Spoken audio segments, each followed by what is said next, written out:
안녕하세요. LA의 비투쇼입니다. 오늘은 뉴스를 몇 가지 전해드리고 오늘 상품 협찬이 들어왔습니다. 그래서 그걸 어떻게 나눠드려야 하나 영상 말미에 설명을 드리도록 하겠습니다. 자, 뉴스가 우리들이 지금 가장 관심을 갖고 있는 게 제네시스입니다. 제네시스. 파산을 면하기 위해 구조조정 전문가 소환. 뭔가 살짝 긍정적일 수 있는 뉴스 같은데 문제가 있는 대출 회사가 가능한 모든 옵션을 탐색하도록 돕기 위해 몰리스 앤 컴퍼니, 이 몰리스 앤 컴퍼니를 도입한 것으로 알려지고 있습니다.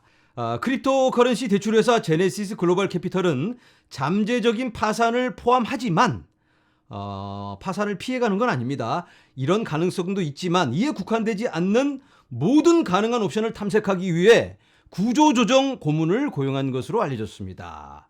구조조정을 전문으로 하는 이 은행을 끌어들여서 파산하지 않고도 해결할 수 있는 방법이 없을까? 이걸 고민해 보겠다. 이렇게 이해해 볼 수가 있겠습니다. 자, 제네시스 대변인은 최근 코인텔레그래프에 파산을 신청할 임박한 계획이 없다라고 밝혔습니다. 그러니까 파산을 당장 해야 되는 그런 심각한 상황이 아닐 수도 있다. 이렇게 보여지는데 블룸버그와의 인터뷰에서는 파산 당장 해야 될 것처럼 얘기를 했다고 합니다. 11월 21일에. 그런데 오늘은 그렇지는 않다 하고 이 온도차를 보이고 있다. 이렇게 이해를 해볼 수가 있겠습니다. 자, 그리고 어제 영상에서 제가 DCG가 제네시스에 11억 달러를 빚지고 있다. 약속어음이 있다라고 말씀을 드렸죠. 그런데 오늘 베리 실버트가 투자자들에게 편지를 보냈습니다. 편지에는 5억 7,500만 달러를 빚지고 있는데 임박한 위협이 있는 건 아니다 라고 말을 합니다. 살짝 조금 시장을 달래주는, 안심을 시켜주는 그런 분위기인데 여기 보면 실버트는 투자자들에게 보낸 서한에서 5억 7,500만 달러 상당의 회사 간 대출 만기가 2023년 5월, 아직 시간이 많이 남았습니다. DCG는 다른 암호화 회사와 마찬가지로 대출을 인출했다고 말했습니다. 그러니까 상황이 그렇게 막 다급한 상황은 아니다. 내년 5월이면 그 안에 5억 7천만 달러 정도는 충분히 마련할 수 있을 걸로 예상이 됩니다. 그레이스케일을 통해서 벌어들이는 돈만 해도 얼마인데, 그렇죠? 네, 이건 뭐 긍정적으로 보여지는데 DCG는 또한 3에로 캐피털의 불이행과 관련하여 2032년 6월 만기가 되는 약속어음으로 제네시스에 11억 달러를 빚지고 있습니다. 어제 말씀드린 그 루머가 뻥은 아닙니다. 약속어음이 있긴 한데 그게 만기일이 2032년 6월.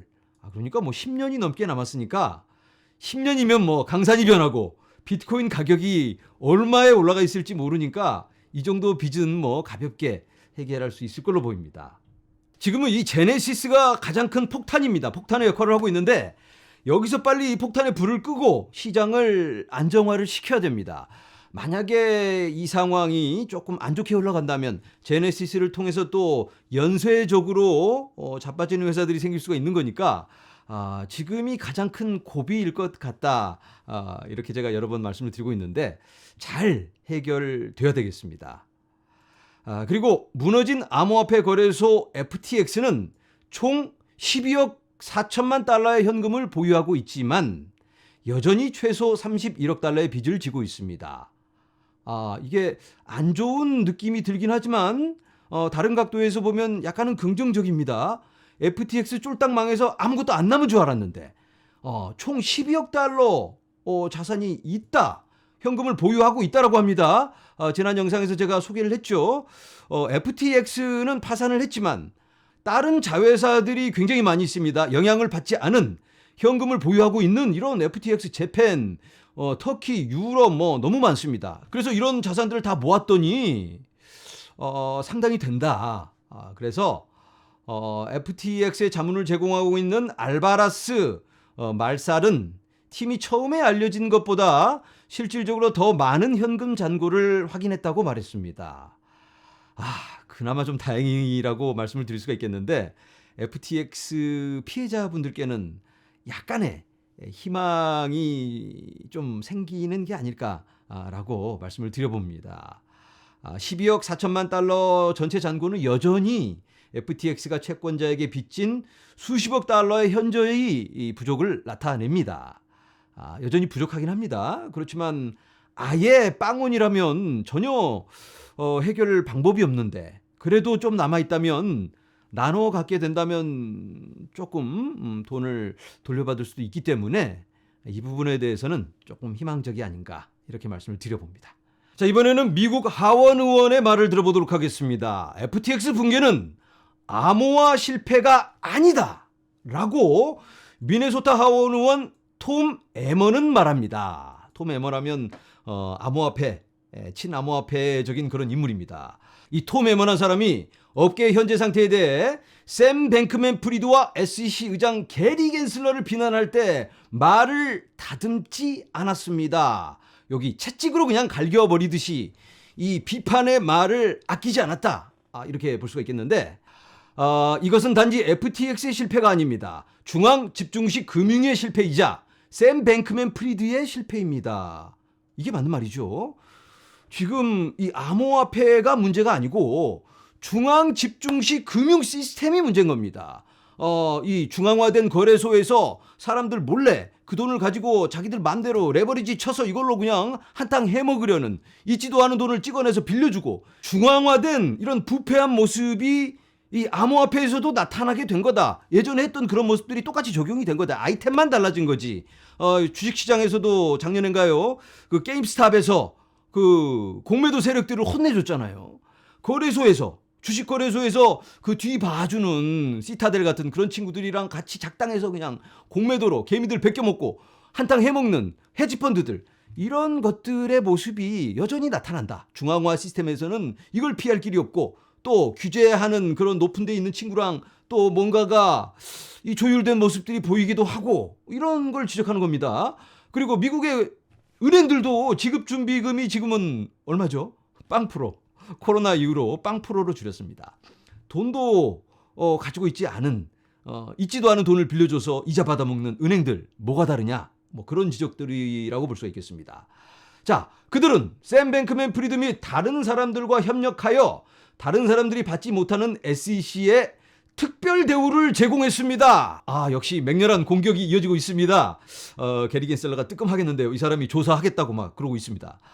이 회사들을 조사하는 것이 겐슬러가 해야 할 일이라고 말했고 보이조와 셀시우스, 테라루나 그리고 더 최근에는 FTX에서 이 사람이 도대체 어디에 있었냐? 이런 사건이 터질 때 겐슬러 너는 도대체 뭐하고 있었냐? 이런 책임을 묻고 있는 겁니다. 의원은 그런 다음 SEC 의장이 커뮤니티에서 좋은 배우를 쫓고 멀쩡한 회사들을 쫓아다니면서 괴롭혔다. 사악한 일을 하는 사람들과 밀실거래라고 부르는 작업을 수행하는 이유를 물었습니다. 여기에 대해서 확실한 조사가 이루어져야겠죠. 네, 이제는 제가 좋아하는 기관 투자자 한 분을 소개하려고 합니다. 이분은 2015년에 비트코인 백수를 보고 감동을 받아서 10만 달러를 투자해서 비트코인을 매수했습니다. 그리고 아직까지 한 개도 안 팔았다라고 합니다. 수익률이 어느 정도 될까요? 지금 현재 비트코인이 어마어마하게 떨어졌죠. 그래도 70배 정도 수익을 올렸는데 이분의 예상은 2030년까지 비트코인 100만 달러. 와, 이분이 누굴까요? 바로 아크인베스트의 캐시 우드. 그런데 이분이 요즘 사람들한테 외면을 당하고 있습니다. 왜냐하면 작년하고 올해 이분의 ETF 상품 수익률이 마이너스 70%. 와, 굉장히 좋지가 않죠. 그래서 사람들이 그냥 비웃고 조롱을 한 몸에 받고 있는데 이분이 그런데 사람들이 간과하고 있는 게 있습니다. 이분의 이 투자의 텀이 5년 이상이라고 합니다.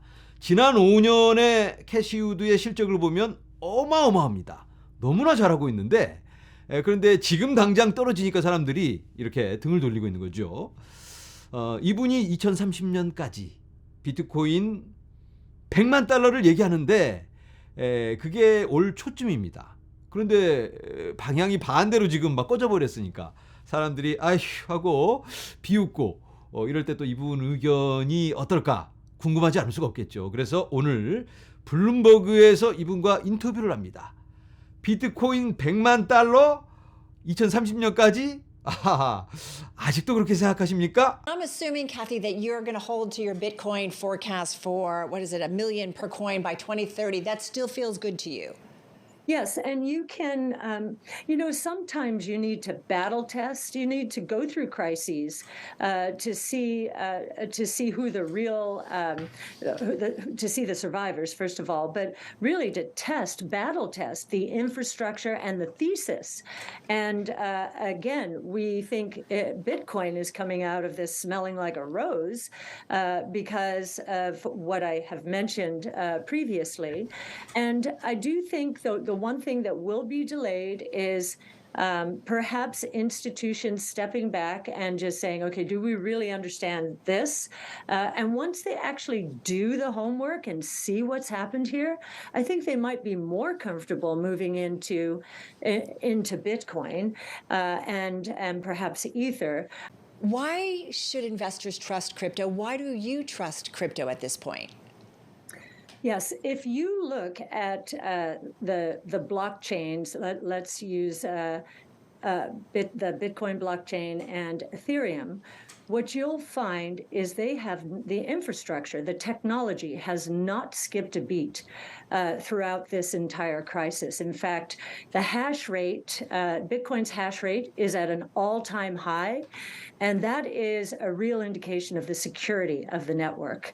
On Ethereum, we're seeing the total value staked at 24 billion. That is an all-time high.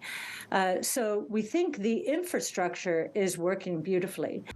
와, 이분 대단하죠. 이분 말씀이 맞을지 안 맞을지는 우리가 알 수가 없죠. 미래일을 알 수는 없는 거니까.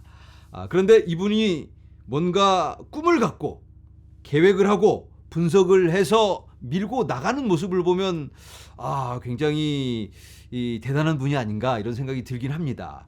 이분은 혁신주에만 투자를 하고 있습니다. 4차 산업과 맞물려서 AI, 로봇, 블록체인, 그리고 생명공학 이런 부분에만 투자를 하고 있는데 그냥 이분이 감으로만 이렇게 투자하는 분이 아니고 아무 근거 없이 그냥 에라 모르겠다 하고 몰빵하는 그런 사람이 아니기 때문에 이분이 맞기만을 우리는 간절히 바라봅니다. 그런데 뭐 이분이 틀릴 수도 있죠, 당연히. 개인의 의견이니까 우리는 참고만 하고 기관의 눈으로 봤을 때 이런 시각도 있구나. 그리고 전반적인 이런 코인 시장의 방향 이런 것들을 어느 정도는 우리가 가늠해 볼 수 있지 않을까 이런 생각이 듭니다. 자, 이제 비트코인 차트 한번 보도록 하겠습니다. 지금 현재 비트코인 가격이 16,503달러. 살짝 올랐습니다. 16,000 밑으로 꺼졌었는데 어젯밤만 해도 비트코인이 좀 너무 요즘 불안불안하죠. 제가 지금 사용하고 있는 사이트는 tradingview.com입니다. tradingview.com은 무료죠. 아까 영상 초반에 제가 말씀드렸죠. 협찬이 들어왔다고. 바로 트레이딩뷰. 이 트레이딩뷰에서 상품으로 협찬을 한다고 합니다. 돈은 못 주고 상품으로만. 제가 지난 영상에서 말씀드렸죠. 크리스마스 행사 때 상품 협찬을 받습니다. 그런데 이분들이 이번에 블랙 프라이데이라고 미국에서는 추수감사절이 있습니다. 다가오는 목요일. 그 다음 날이 블랙 프라이데이. 1년 중에 가장 큰 세일을 하는 날인데 이번에 세일을 한다고 합니다. 그래서 그걸 한번 좀 소개해달라고 부탁을 하시고 상품을 주신다고 하셔서 제가 일단 먼저 소개하도록 하겠습니다. tradingview.com 가시면 이렇게 나옵니다. 블랙 프라이데이 세일. 트레이딩뷰 서비스가 무료입니다. 무료인데 광고가 나옵니다. 그런데 광고가 안 나오는 플랜은 돈을 내야 되는데 프로 40% 지금 할인을 합니다. 원래는 179불인데 108달러에 그리고 프로 플러스 프리미엄 이렇게 있는데 이런 것들은 기능이 더 많습니다. 기능 잠깐 살펴보자면 이렇게 지표를 여러 개 더 놓을 수 있고 그리고 차트를 한 화면에 뭐 4개, 8개 이렇게 놓을 수 있는데 원래는 600달러짜리입니다. 이게 프리미엄이. 요건 원래 300달러. 그런데 이번 주 금요일까지 이렇게 세일을 한다고 하니까 혹시 관심 있으신 분들은 한번 살펴보시고 그런데 아직 사지 마시고 왜냐면 협찬으로 들어왔으니까 이거를 받으면 좋겠죠. 이걸 근데 어떻게 드려야 되나 제가 생각을 하다가 3개가 들어왔습니다. 프로 하나, 프로 플러스 하나, 프리미엄 하나. 비싼 거예요 원래. 지금 세일을 하고 있긴 하지만. 그래서 이번 영상 이 아래에다가 댓글을 주시기 바랍니다. 댓글에 예전에 제가 늘 하던 방법대로 샵 하고 이렇게 트레이딩 뷰 이렇게 댓글을 남겨주시기 바랍니다. 트레이딩 뷰 내 거야 뭐 이렇게 하셔도 되고 주세요 슈아님 이렇게 하셔도 되는데 그런데 차트 안 보시는 분들은 이거 하지 마시고 무료 버전도 충분합니다. 그런데 차트를 많이 사용하시는 분들은 한 화면에 막 차트를 여러 개 놓기도 하고 지표도 막 여러 개 적용도 하고 하려면 이 프로 버전 좋으니까 이번에 받으시면 좋을 것 같습니다. 그래서 이렇게 댓글을 남겨주시면 이분들 중에 3분을 추첨해서 제가 내일 영상에서 발표하도록 하겠습니다. 그리고 선물로 주셔도 되니까 주위에 주실 분이 있으시면 한번 도전해 보시기 바랍니다. 그리고 자세한 이 패키지에 대한 정보는 tradingview.com에 가셔서 확인하시기 바랍니다. 레퍼럴 코드 같은 건 없습니다. 그냥 tradingview.com. 네, 영상을 마무리합니다. 지금 우리가 힘든 시간을 지나고는 있지만 우리가 눈앞에 펼쳐지는 이런 안개 같은 상황에만 집중하지 말고 이 안개 뒤에 펼쳐질 아름다운 미지의 세계 그런 것들을 생각하면서 미래를 바라보며 나아가면 어떨까 이런 생각을 해봅니다. 오늘은 여기서 인사를 드리겠습니다. 여러분 감사합니다.